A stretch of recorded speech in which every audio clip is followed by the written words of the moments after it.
That's it, man. Game over, man. It's game over. Good evening, ladies and gentlemen, and welcome to, once again, Hun, your geek is showing. It is Wednesday night.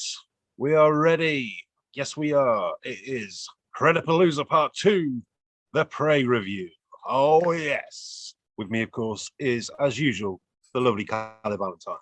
Hello, everyone, and welcome back to the channel, and welcome back to a fun-filled, predator-tastic episode of Hun, Your Geek is Showing. Easy for you to say. It is. I've not been drinking all day. Yeah, that's true. Fair enough. Sorry, folks. It's okay. You've got a life. Enjoy it while you can. You only live once. Unless you believe in reincarnation, then you're fucked. Yeah, I don't know. This is the strangest life I've ever known. There you go. Yeah, we've lived some strange goddamn times. We really have. Like, I mean, whoever thought that geekiness would get to the absolute peak of a comic book movie being the highest grossing movie ever made? I don't think we'd live in a... If somebody had said to me in the year 2000, you know, when X-Men first came out, that this would spawn a film that would become the highest grossing film ever, I'd be like, bullshit. Fucking bullshit, mate. No, it's a niche thing. It's what us geeky, nerdy motherfuckers like. It's not going to be a mass market appeal. How wrong am I? I know, right? I now host a podcast show on YouTube talking about geeky shit. I mean, I know we would have been stoned back in the day, and not in the good way. No, we'd have been stoned with stones. Yeah, exactly. Anyway, tangent alert there. Yeah, sorry, folks. Tangent alert. Yes, I am smoking. I'm in the garden, so it's okay. It's okay. Carry on. It's your house. Exactly. Fuck you. In my house, you live under my rules, bitches. There you go. But as Gary said, on with the show. Part 2. It is Predapalooza. We're loving it. Last week we sucked the dick of Predator pretty much dry, but we've come back the entire for another franchise up to a point. We definitely filleted the entire franchise. We bukakied the shit out of Predator for the evening on that one. Yeah, but it's okay because we love him, don't we? Oh, we love it. We love it. It's an average Wednesday night for me after the podcast. Yeah, fam. It's not. That's a joke. It's a joke. The amount of people who think I'm a right whore. Is it? It is a joke. I'm honest. It's a joke. Okay. But no, so obviously Prey, the new film, we've watched it. Oh yeah. Oh my god. There's a lot to unpack. There is a lot to unpack with this film. I needed a smoke afterwards, I'll tell you that. It was like good. Oh yeah, it was better than sex for me. I can tell you that much. That one. Depends on what kind of sex you have, but you know. We're going to try and talk about this in kind of 2 parts. We're going to talk about this very quickly with non-spoilers for those who haven't seen it but are fans of the show. Yep. We don't have many, but there are some out there who like this wacky bullshit that we do. But yeah, we're going to keep it brief with the non-spoiler review kind of thing. For me, I'm going to go first with this one, and I'm going to say for me, overall the film, I'd give it a... I'm not going to be too generous because there are a couple of things where I just... Oh, there we go. I laughed unintentionally in some parts where it should have been really tense. I ended up laughing. So it's not... I don't know how to describe it. It's just something happened. I was like, that happened? What? So I'm going to be generous with it, but not overtly generous. I'm going to give it a 9 out of 10. Nice. Not perfect. I mean, the original for me is a 10 out of 10. So to rank this one 9 out of 10, it's... I always say about sequels and prequels that it should never aim to be better than the original. It should aim to be as good as. And this one, it shot for the fucking moon. Yes. And it skimmed it. It ever so slightly skimmed it. It wasn't perfect. It wasn't quite there. But compared to the last 2 films we've got in the Predator mainline franchise, so much better. Oh my god, yeah. I think I'll agree with you on the rating. I'll go 9. Mm. Must admit, yeah, because, well, the original. What can we say? Yeah. You know, I mean, well, we've talked we have talked too ad much about nauseam. the original. Yeah. So we're gonna try and focus on this one. Like I said, we're gonna try not to do spoilers at the moment. We'll let people know when we're gonna start with the spoilers. Yeah, we will give you the big warning. Don't For worry. me, I think the premise worked. There's enough because it's set so far in the past. There's enough of a gap for it to stand on its own. But there's also, again, this isn't spoilers, but there's enough little ties in there in things that you see and things that happen that tie it into the original franchise, like especially the first two films, I will say. Yeah.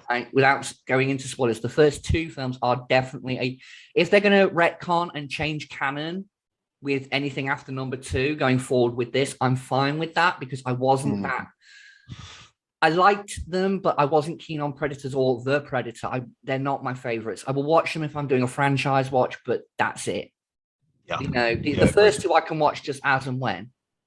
And with Prey now, I think that's going to be I'm having a sleepless night. Let's put it on. Yeah. You know, it's that kind of movie for me now. But I think the sound, the story, the premise, the acting, that for once, the CGI that was used sparingly and in conjunction with practical effects, I actually enjoyed. I'm not usually a big fan of overtly CG movies, but this one worked for me. Yeah, but you kind of got to use CG for invisibility effects, haven't you? Well, again, I've always said this with CGI. For me personally, in my personal perspective, when it comes to CGI, save it for the things you cannot physically do. And turning a big 7-8 foot tall predator invisible while having it interact with things on screen. Yeah, you're going to need CGI for that in this day and age. You know, back in the day, it was green screen and all that kind of stuff. And I think that's the one effect in the original that's aged really bad is the cloaking effect. This one, I kind of liked it. Like the way it works. We'll get into that in the spoiler bit. But We will. I just like the way it worked, the way you could see a pattern to it. I liked that. So yeah, it's very textural. The best way I heard it described was it's very honeycomb. Yes. And again, we're getting to the spoilers to talk about that a little bit, and for me, how it ties it into the later films as well. But yeah, so yeah, for both of us, 9 out of 10, high recommendation. If you have not seen Prey yet, my first question is why not? If you're a Predator fan, go fucking watch it. Off, go. We'll wait. Pause this video, go and watch it, come back. Yeah. We'll wait.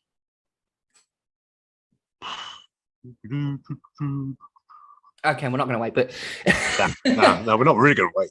No, we won't wait. We won't wait there. However long the film was, it felt. We're not waiting in real time. I don't know about you, but I felt when watching the film, it felt longer than it actually was. Yes, like it fits that much story into the what is it, hour and 45 minutes? Yeah, it fits so much into it. Well, that's the thing for me. Lately, a lot of films have run too long. And for my fat ass and my bad back, going to the cinema is not really an option. Yeah. That and my old man bladder. Yeah. Well, I mean, the last tangent alert, people. The last film I went to see at the cinema was Spider-Man No Way Home with my daughter. Yes, that's the last time I went to the cinema, actually. Back in December. By the time I got out, my back and my legs were on fire. Yeah, it's called getting older, dude. Yeah, I know that, but it was just like, I'd rather be at my own home and sit in my own comfy chair. And okay, the one downside is I would have loved to have seen Prey. After watching it and seeing how fucking good it was, I would love to have seen it on the big screen. Yeah, I am intrigued why they didn't do a big screen release for this. I think it's because, and this is just purely speculation and slight tangent again, this is purely speculation on my part. I think it was because of, okay, the last film did okay financially, but critically and commercially, like the fans hated it. The critics hated it. The people who worked on it hated it. Shane Black was pissed off with the studio for just completely cutting his original script to shreds, which Mm. I don't know if that's a good or bad thing, considering some of the deleted scenes and shit that I've heard about. It's like, Yeah. but I think this one is definitely a return to form. And because of the last one, they weren't really sure. They were like, if we release it theatrically, we're putting a lot on its shoulders to carry. Whereas if we release it straight to streaming, even if people don't watch it for 6 months, but they do eventually go and watch it, we've still received money from their subscriptions. It's on their service. So yeah, I get why they may have done it the home, it's not home video, but it's home streaming service release. I get it. You know, especially considering like all the COVID stuff and everything that happened over the last couple of years. You know, I say COVID, you start coughing. Oh, God. Comedy timing of the man is just impeccable. Comedy gold there, thank you. But yeah, I think Disney would, well, Disney slash 20th Century were just a little bit unsure given the reception to the last one. They were like, yeah. Don't know. How good was it to have that fanfare before the film? Oh yeah. I just, folks, it brought a tear to me Jap's heart. But right, I think now we are going to have to move into spoiler territory for everyone. I think so. We've talked about recommendations, you know, go see it, go check it out, come back and watch the rest of our episode and see if your opinions of it agree, you know, match up with what we think of it. If you haven't seen it yet, Tony Harris. Yes. Hopefully, though, by the time we're recording this, hopefully he'll have watched it. That'd be nice, wouldn't it? It would be. It'd be nice if we could watch a film when it actually comes out and not 20 years later. Yeah, bit of pleasant change, that. Yeah. Is that what it means when he says I'll get around to it, you know, 20 years later? Yeah, it's about right. It's about right for time. We love you really, Tony, and we hope to love you, have Tony. in a future episode when the planets align and, you know, Doctor Who's back in town so you can get a trip with your dad.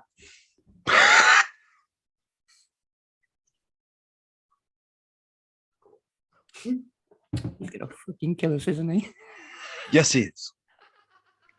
Good job, he loves us. Oh, yes. But anyway, right, spoiler warning for everyone. Yes. Here we go. We're going to Spoilers now. I'm going to flash it up big on the screen. Fucking spoilers. What, you're going to put fucking spoilers? Yes. Because we're actually nice compared to some of the YouTube channels out there. We actually tell you that we're going to do the spoilers. We don't lure you in like, oh, we're just going to talk about it and then tell you what happened in the fucking film. Yeah. But anyway, moving on rapidly. That opening scene. Oh, yoy. I love the way that there's no actual title or kind of credits really up until the Firebird in the sky or the Thunderbird as she calls it. Yeah, it's the Predator ship coming in. Yeah.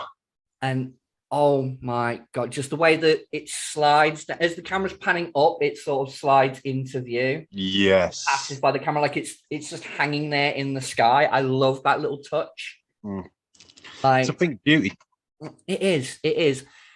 But just that opening, like I said, just it sets the tone. Like the opening narration, like it's all in French, and then there's the translation, like, you know, long ago there was monsters here. It's like, and we'll get into this in a little bit, but there's little things that kind of piqued my interest and went, that's an interesting way to put it. Yeah. But moving quickly on, we meet the main character, Naru, or I think that's how it's pronounced, Naru. Yeah. Naru, which just sounds like Mork with a speech impediment to me, but sorry. I was thinking that earlier. I was like, Naru. Is that Mork with a speech impediment? No, don't think that, because that's all you're going to hear now every time you hear the character's name. Yeah, you fucked it from there. But yes, we meet our main character, played by Amber Midthunder is her name, I believe. Yeah. And wow, what an actress. This is the first thing I've seen her in. Apparently she's been in some things, but this is the first thing I've seen her in. And already I'm impressed. Definitely. Absolutely blown away with this actress. Just such a believable lead in this role, in this film. Yeah. You know, the one thing I've heard online and seen in like forums and posts on Facebook and all that kind of stuff is people going, "Oh yeah, girl fight the predator. Oh, it's not going to be an even match, is it?" And I'm like, why not? it doesn't have to be a physical fair fight. Yeah. You can, if you can Yeah. outthink it, you can beat it. Yeah. You know what I mean? And that's Sorry, what she does. I mean, okay, she does have 2022. she does have a physical fight with it. She does throw down and, you know, physically go at the motherfucker. But on the whole, she's doing that after setting traps and things like that. And I love that little aspect of she's outthinking this fucker. Yeah. He's using his own tactics against him. You know what I mean? Exactly, It shows that, you know, back then we were more adaptable and we were a lot fucking smarter. You know, They had to be to survive. Yeah, you know, back when we used to do this, look around at our surroundings instead of fucking this constantly. Mm-hmm. I think there's a nice little kind of subtext within the film about that, maybe that. Well, it's not just that though. It's 2022 for fuck's sake. Yes, a woman can fucking fight Predator. Jesus. Yeah. Again, the line that was used in the trailer, and again, I love it in the film, where her mom turns to her and she says, "Why do you want to hunt?" And she says, "Because you all think that I can't." Yeah. Yeah, it sums it perfectly. That is the most powerful line in the film, and it covers. It can be applied to anything because it's like, I'm going to do something because you think I can't do it. Yeah.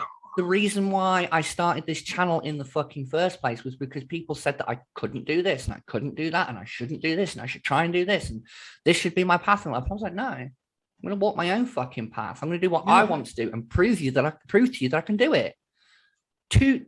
This January, this channel will be 2 years old, right? For 2 fucking years, I have stood up and proved time and time again that I will keep doing this shit and I will keep getting better at it. Yep. So for me, this character is a pure fucking inspiration because it's like, that's how I feel. You told me I can't do it, so I'm going to fucking do it. Yeah. But yeah, quickly moving on with the film. Yeah. Fucking tangent ass rant there for some reason. I don't know where that came from. Yeah. But yeah, I love the character. I love the film. The bit with the bog. Scenery. Oh, oh my. Hell, the cinematography. God, yeah. The cinematography blew me away. This is the one thing that a lot of people online are saying about it, like straight out the gate, is that most made-for-TV films, which essentially this is, you know, it from the get-go, it was made for streaming services, right?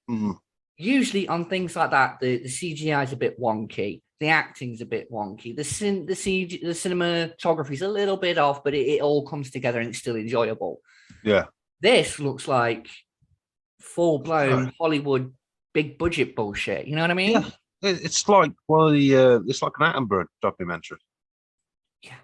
Yeah. It's just gorgeous to look. The one thing that's kind of got, you know, wheels turning in my head is I think maybe Hollywood needs to scale back with how much it spends on films, because I think that, okay, if you adjusted it for inflation and that kind of thing, I think that Prey was probably made for around about the same budget that the original film was made for.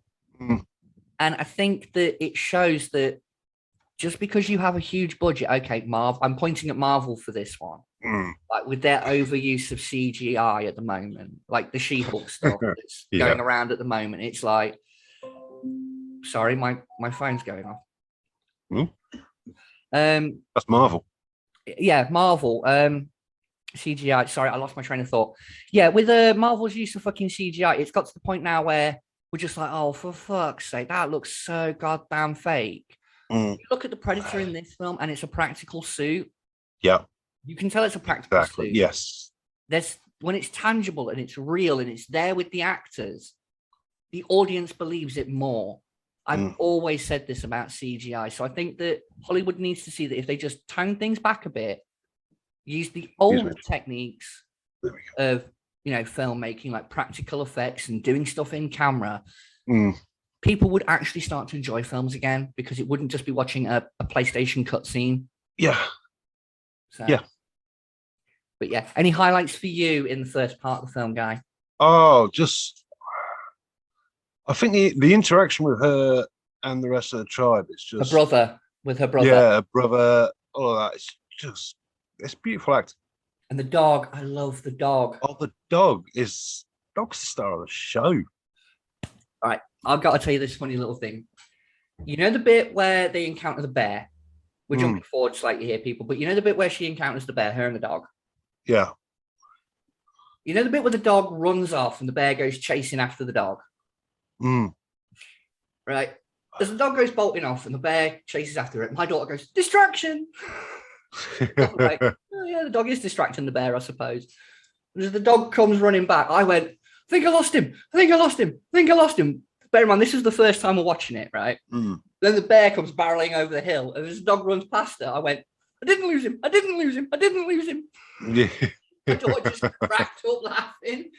And I was like, to be honest, that was probably the dog that was doing that. That was its thought process. Like, I've lost him. No, I haven't. I fucking haven't. Yeah. Shit. He's like, oh, shit, I thought I lost him. It's like the zombies in Actually, that's one of my favorite parts as well, when he's sort of the predator's sort of hunting up through the food chain. Yeah. The bit with and the the snake. wolf's going after the rabbit. Yeah. And he saves the rabbit because he wants the wolf. Yes. I love the bit as well with the snake, because the predator's just kind of there and you see the ant crawling up over it and it doesn't move. And the snake's like, what? No. And then just that bit like, made me jump. The bit with the she checked where she finds Naru finds the snake and it goes twitches. I jumped out my seat because I was not expecting that. Jump scares normally don't affect me, but that put me off guard. Like, oh yeah, you don't expect a skinned snake to still be alive. Yeah, a headless skinned snake. Yeah, it was like, oh, hello. But I love that because it's snake, wolf, bear, human. It's working up. I love that. Exactly. It's safari. It's pure safari for them. And one thing I did also like, neat little touch, is where they show you how it gets the skin off the wolf skull. Yeah. Because you don't normally see the predators how they clean the skulls. I mean, okay, you've seen little glimpses here and there. And the second one you saw the predator scoop thing and then clean it all off. Yeah, you saw that bit. Polish up. Yeah, polished it up. In the first one, you saw the bit where he's got a skull and he sprays it with something and it cuts to Arnold.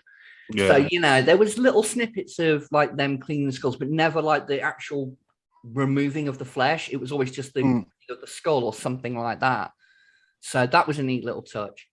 The bit with the kind of slowed it down for me a little bit was in the middle where she's it was, well, not so much the middle, it's where she's going out to find the predator right before she comes up against the bear, and it's the bit in the bog. Yeah, I was like, okay, I get that it sets up the scene exactly with the predator, but I think it spent a little bit too long in her struggling and trying to get out. Like, it was one too many throws of the tomahawk and pulling herself out. For me, it was like they could have done one or two throws and then done it. Yeah. So, do you need to go for a second? No.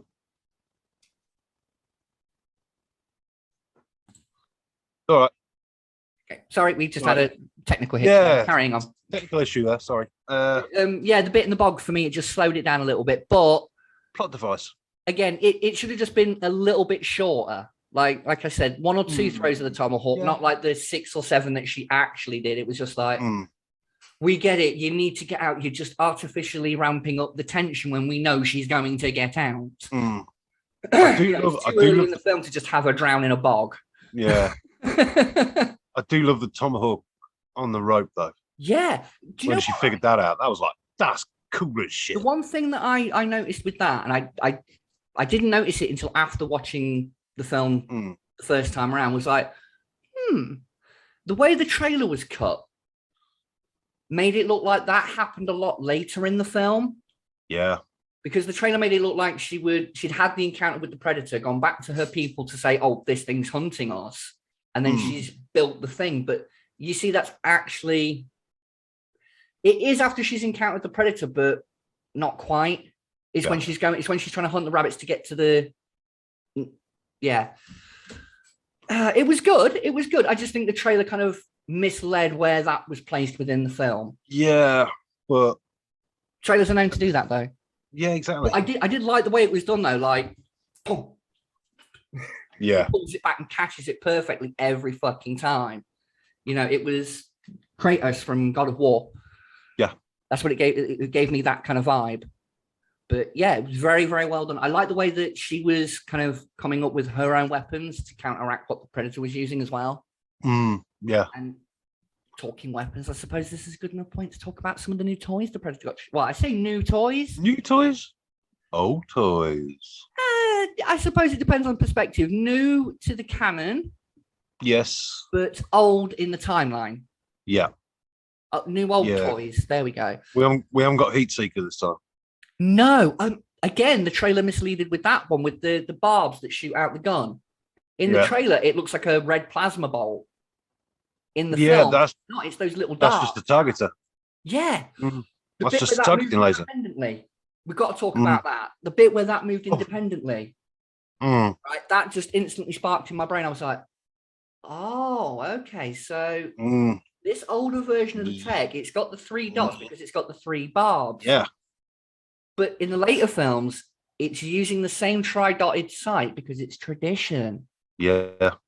Oh, I like that little nod. Whether that was intentional by the writers or not, I like that little nod. I'd like to think it was. Yeah, I like to think it is intentional, that every little thing with the Predator is just that little tip of the hat to like, this is where it still uses the tri-laser sight, but because it's a tradition, not because it sparks in my mind of like, we use iron sights down guns because guns didn't used to have them. And once we invented them, it's now on every gun. Yeah. You know, it's the same for the Predator. They've always used the tri-laser sight, so now it's on everything they use. Hey, if it's not broke, you don't need to fix it. Exactly. Universal fucking pointing device. Yeah. Yeah, so again, let's talk about some of the weapons we saw. I liked the little stick things that he'd throw and they'd kind of wrap around and cut legs off and shit. Yeah, that was cool as shit. Again, primitive version of the throwing disc. Yeah. Or the shurikens from the later films. Yeah. Yeah, it very much gave me that vibe. Like, you can see where this tech may have the evolutionary steps with the Predator to become the tech you see later on. The shield thing. The shield was cool. That's just a giant version of the fucking throwing disc. Yeah. It's got a sharp fucking edge all the way around it. Yeah, because he's trying to use it, cut a bloody head off. The bit with the tree where he's got the guy pinned up against the tree and he just and the whole tree falls down. Oh, that was cool as shit. Fucking brilliant. I love. As soon as that bit happened, I went, yeah. I squealed like a bit. My daughter looked at me like I'd completely freaked out. I'm just like, oh. But yeah, the spear thing as well. That I want to say it's kind of like a multi-tool, because if you look in certain scenes, it's on its shoulder as the plasma caster. Yeah. Then it's a spear, and then he separates it into like a spear. So it's sword and a claw. 2 bits. Yeah. So he uses it so quick and it's on screen so fast. Yeah. Not really got a proper look at it. So NECA, once the figure of that comes out, hit your girl up. I will review it straight away because I want one. And they have confirmed they're doing figures for the new film. Well, that does bring us on to the costume. Okay, here we go. I actually liked it. I liked Primitive Predator. One thing I didn't like. Oh, the mask? No, the mask I thought was kind of cool. It gave it that eyeless. It made it look more alien. Yeah. Like, that's a skull from something out there. So, yeah, the one thing I didn't like was what was under the mask so much. The mouth was there for me. You know, it had the right... Bigger than usual. Bigger than usual, yeah. But again, you could say that, 200 years ago, predators were bulkier. I mean, humans 200 years ago were bulkier. So, but it's the forehead bit. It looks too bulbous for my liking. Like, it was too far forward. I always think of predators as, the face kind of almost glides back to where it meets dreadlocks. Whereas this one, just the front part to me seemed too round and almost too human. As daft as it sounds, it made the predator face underneath the mask look a little too human for my liking. But again, it could be an evolutionary thing. I don't know. That's the thing, isn't it? You know, it could be as, 200 years past, predators evolved quicker than us. The forehead got lower and got more and more pushed down. Yeah. I mean, Egyptians used to do that head expanding thing where they put exactly. Yeah. Yeah. Why could predators not do the same thing with their foreheads till it becomes a genetic trait? Again, pure speculation, but that was the only thing I didn't like about it. Okay. I think that was a motorbike in your area. No, my legs. Oh, right. So go on then. What did you not like about the suit? And what did you like? I liked the longer dreads. Yes. That's a like for me as well. Yeah, I do like that. I was like, ooh, that's cool. But on the whole, I thought the mask itself was cool as shit. Oh, definitely. Because it was almost sort of like skin. It looked texturally like skin. It looked almost leather-like, but then you see yes, bulletproof. Bullet hits it straight off the fucker, or does something else. But no, the one thing I did like while watching Prey about the Predator's design is on the brief little sections where you see things like the arm gauntlets and things like that. If you look very closely, and I didn't pause it on my first watching because I kind of wanted to go through it uninterrupted. Yeah. The one thing I did notice, and it's very brief, so you will have to pause it, but there's like bone inlays in gauntlets, and it's got their writing carved into it. And I'm just like, the hardcore fans like myself are going to pause that, zoom that shit in, and translate that and see what it says. Because there's going to be some hidden messages in this shit. Oh yeah, of course. But overall, I did like the Predator design. It was just the mask. It was just the face underneath the mask I didn't like. The mask was cool. The weapons. Again, that shield. Oh my god, that shield is fucking awesome. That needs to come back in future. Sort of swinging back around to what we were saying about the cloak earlier, with it being like a honey, and how in my mind it ties it into the later franchise. Is if you've watched The Predator, and God forbid you have. But the upgrade Predator ship in that has a shield over it at the back arse end of the film. And it goes across the ship in a honeycomb pattern.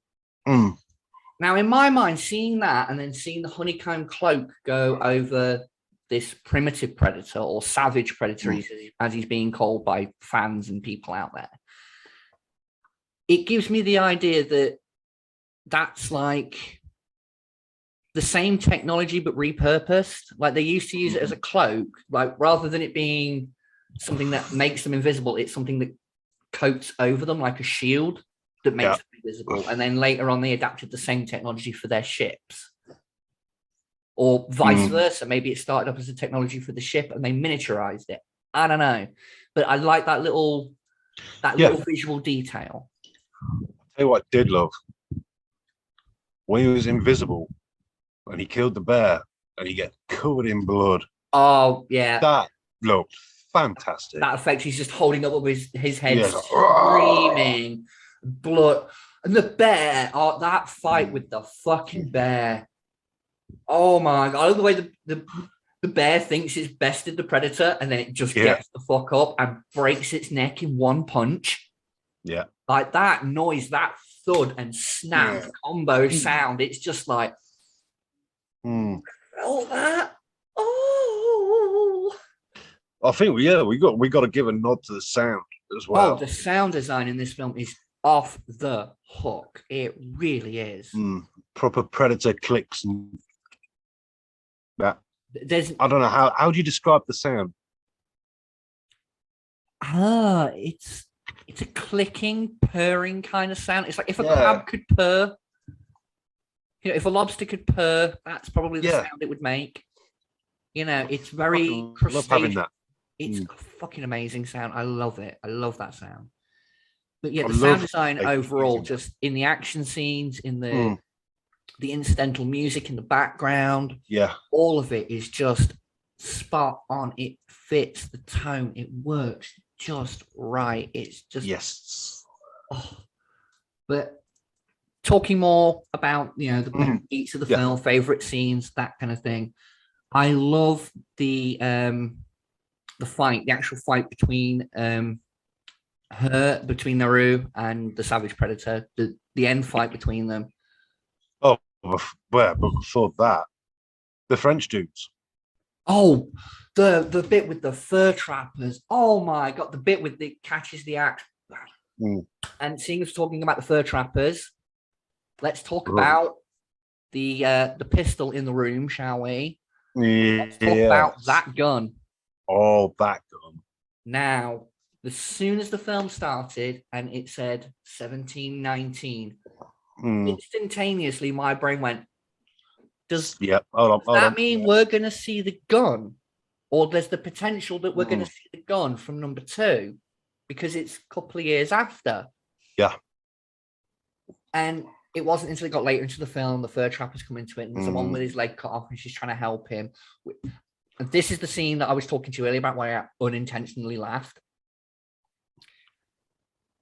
Where the Predator can't see him because he's had that herb and he's all cold and everything. Yeah. He's taught to use the gun and she can't get it to fire because she's not quite done it right. That guy's leg perfectly fucking still, and the Predator's like, nope, nothing to see here.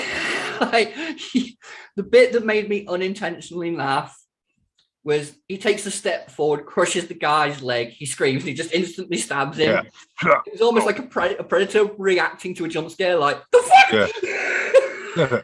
Fuck off, you're dead. But that was the scene that made me unintentionally laugh because I was like, really? like that's how he goes out. But I had the suspicion that gun, when he gave it to her, I was like, that's the gun, that's the fucking gun. And then right at the end, she passes it over to the war chief and he looks at it and sure as shit, there's the name on it. We'll circle back round to this. We'll circle back round to this because the other scene I want to talk about, we mentioned the ending, the final actual fight between them. I love how she actually outthinks it to beat it by using technology against it. Now, okay, people are like, oh, but Predator should have been, smarter than that. It knows its own weaponry. Literally 5 minutes before that, it got shot in the back of the fucking head to the point where its mask flew off. I don't care if you're a Predator. A bullet wound to the back of the skull? Yeah, exactly. You're not functioning right. You are not thinking clearly. No, of course you're not. And I love the tilt of the head. Like, he fires them, and you can see the Predator almost kind of watches them and like go around. He's like, wait, hold on, where's that? Oh, fuck. Yeah. Oh, also, if it bleeds, we can kill it. Yes.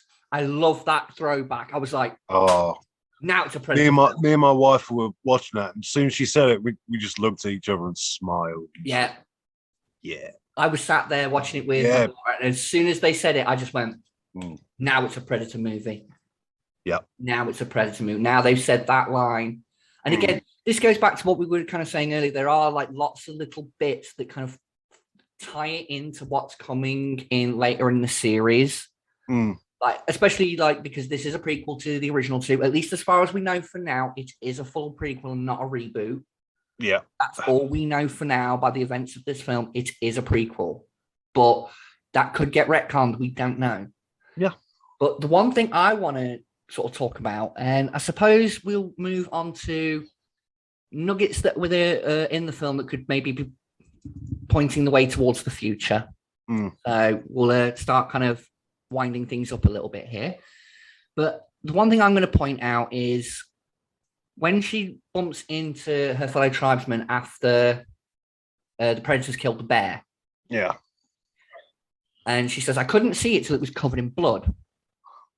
And to me, it looked like a star beast. Now, there's 2 little wink, wink, nudge, nudges here for me. Star Beast was originally going to be the title of Alien. So there's a wink, wink, nudge, nudge to the Alien franchise. Yeah. From my perspective.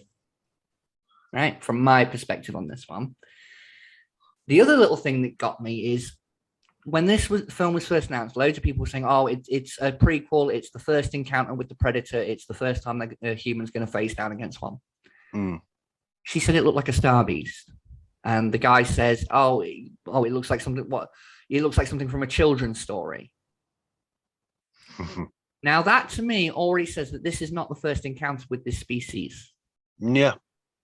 You know, if there's already stories about them, if there's already stories about them out there within their tribes and community or whatever, it tells me that these things have been here before, but this is just one of the earliest recorded encounters, possibly because of the cave paintings that it shows at the end. Well, I say cave paintings, the kind of Native American paintings that are done on like the leathers and that the tapestry things they do. I don't know the actual names of them. I'm not that cultured. It's visual storytelling. Yeah. But it was just that little thing when could we end up with another prequel? I'd be very happy with that. But for me, it's just little things like that that kind of go, this is not the first encounter and things like that. But okay, the gun, let's talk about this. It's revealed right at the end of the film. Big spoiler alert. Yeah, deep spoiler. Yeah, the gun belonged to Raphael Adolini, and the gun was dated 1715. Now, for those who have seen Predator 2, we all know that that is the gun that was given to Detective Mike Harrigan by the Elder Predator at the end of Predator 2 after the City Hunter was killed. And if you watch the credits with the, as we just said, the paintings, all the credits are going on, you'll see that as Naru holds the head up of the Predator, showing that she's victorious, she's past her. I do love that as well. The blood painted under the eyes and everything. Yeah.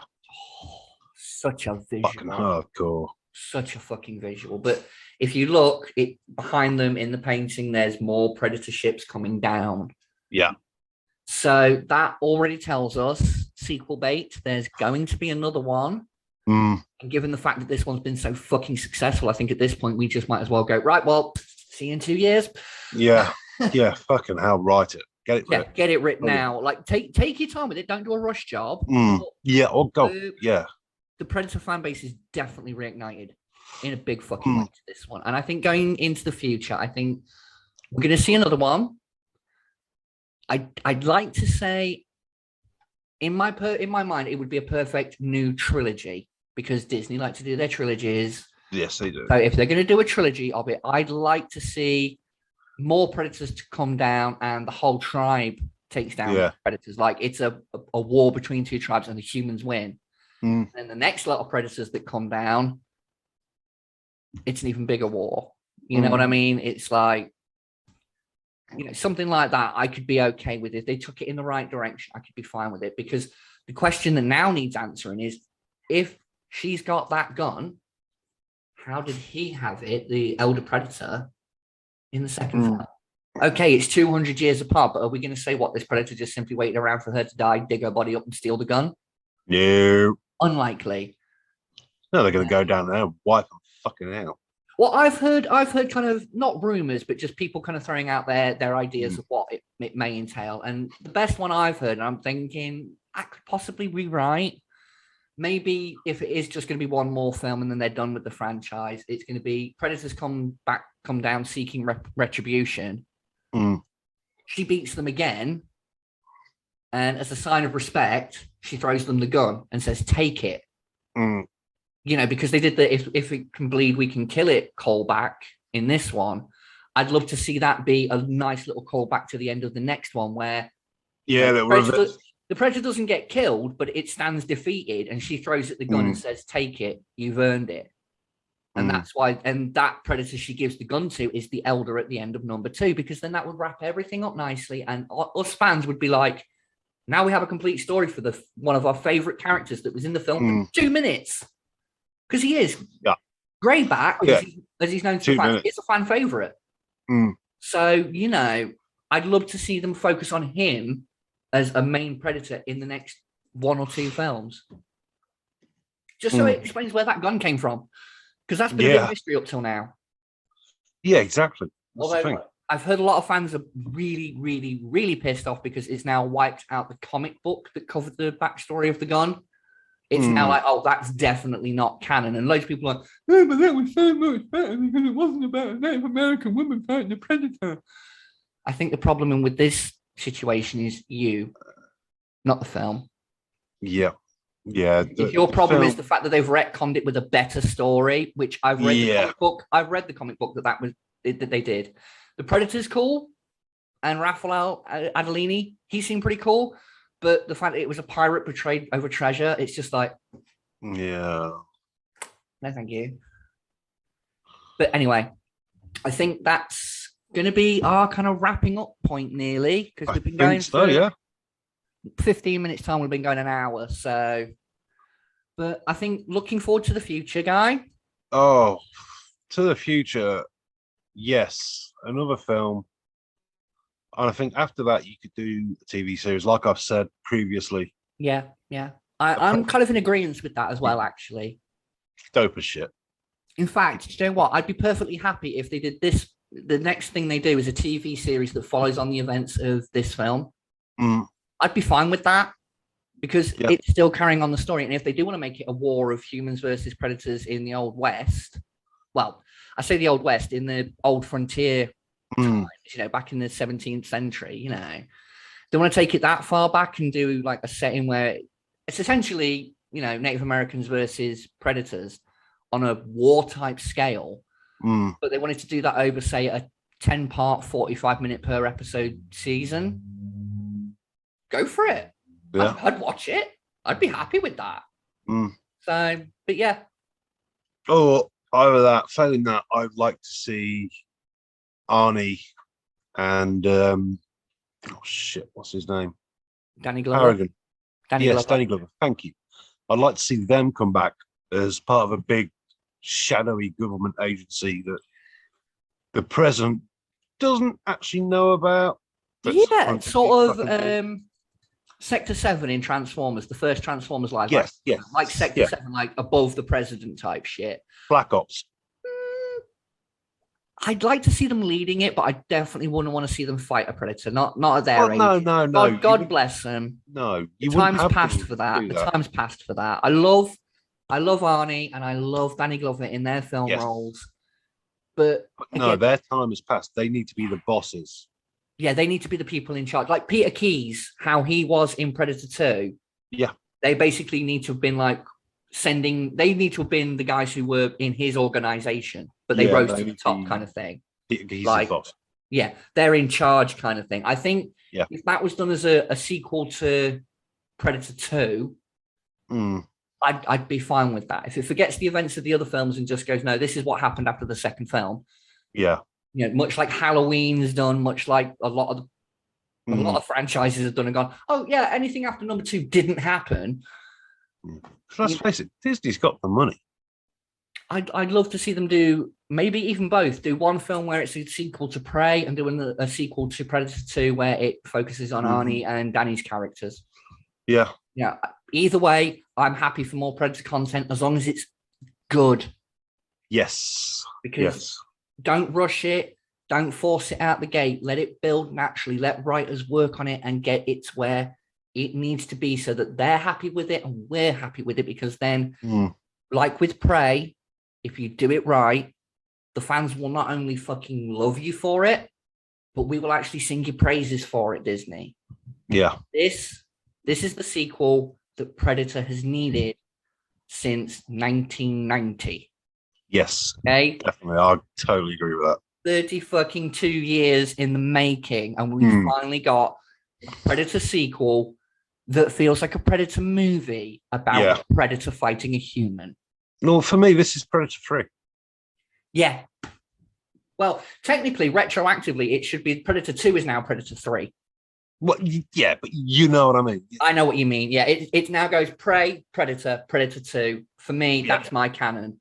Anything after that, Predators, it's set on an alien planet, so I can take it or leave it. The fourth one, The Predator. Can we just pretend that that's an Elseworld story and it's not connected to the main universe? Yeah, retcon. Let's pull a Marvel and say it's Predator Multiverse. Yeah. Yeah. Predator in the multiverse of piss poor sequels. There you go. But anyway, I think we're going to wrap it up here now, guys. Yes, You want to we do are. our closing? Yes. doors? So, of course, tonight you have been watching the lovely Kelly Valentine. Drinking, but bye, everybody. And I have been the Random Man. I am JB. I'll catch you soon. We will be back. See you next week for a comic book episode. Yes, we are going to be talking all things comics and comics that we love, not necessarily the best ever. Exactly. It's personal opinion, not world renowned. Yeah. Which is So on I my hope Tinder you'll get some profile. good recommends. Anyway, we'll see you next time. Mwah. Bye, everyone. Take it easy, everyone. Bye-bye.